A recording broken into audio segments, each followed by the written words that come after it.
No, no, no, there's no space, they yell. Unheard, unheeded in the chaos. In the land of rivers, millions on the move. A panicked rush to leave Dhaka after the government declared not a national emergency, but a 10-day national holiday to combat COVID-19. In a poor country with close to 180 million people crammed in, social distancing and self-isolation are luxuries for the rich. On Independence Day, Prime Minister Sheikh Hasina said Bangladesh had courageously faced down past dangers. We won our war of independence, she said, and coronavirus is a war too. We will win again.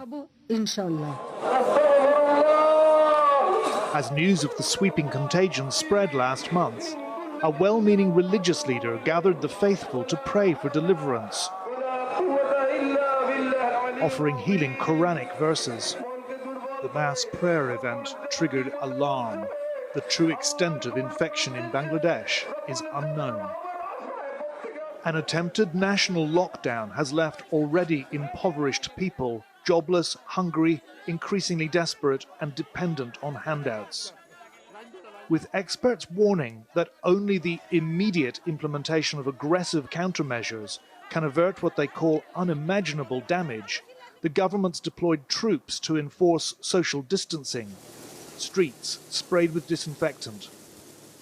A senior Bangladeshi doctor, insisting on anonymity, told Channel 4 News they'd done what they could to prepare, but resources are limited. Our people are not aware of the danger, he said. If there is mass infection, our health system will be totally devastated. This disease has already disrupted what seem to be stable, well-resourced nations. So Bangladesh has an enormous challenge in front of it, undoubtedly. In the capital, the lockdown has left the already impoverished, hungry and desperate, dependent on the generosity of wealthier people. Coral Slum, Dhaka, a vast, tin-roofed shanty whose 50,000 densely packed residents have no ivory towers to retreat to. The people of Coral know about the virus, but feel helpless. The lady in red says if they can't work, they'll starve. And her friend complains that food is being distributed unfairly. Asma's aware of the 2-meter rule.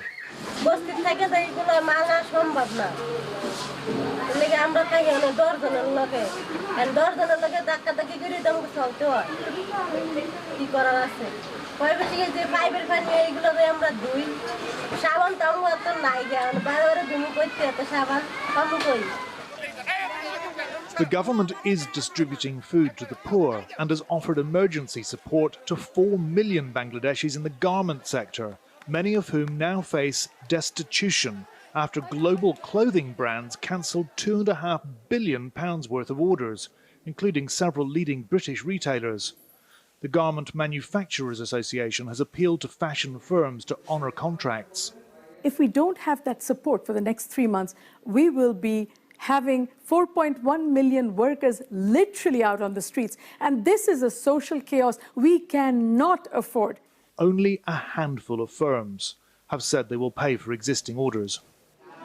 In the far south of one of the world's most densely populated countries, the world's biggest refugee camp, crammed with over 1 million Rohingya Muslims who fled ethnic cleansing in next-door Burma.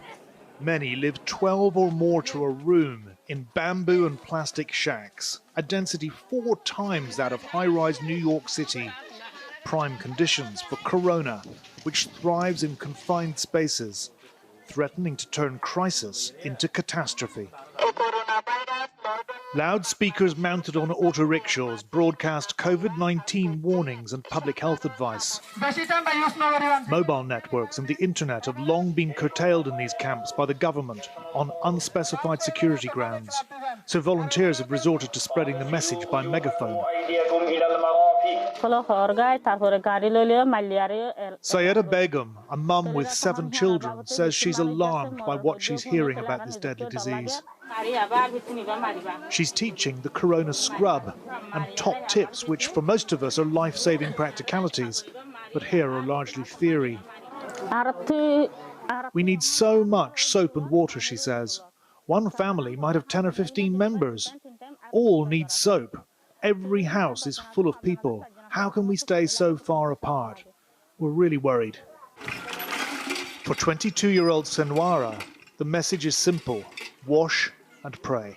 The imam and religious scholars say it's a curse from Allah, she says, so we have to pray more.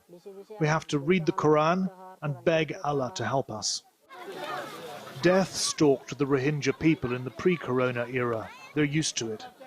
They're resilient but very vulnerable and hopelessly ill-equipped to cope if, or more likely when, COVID-19 strikes.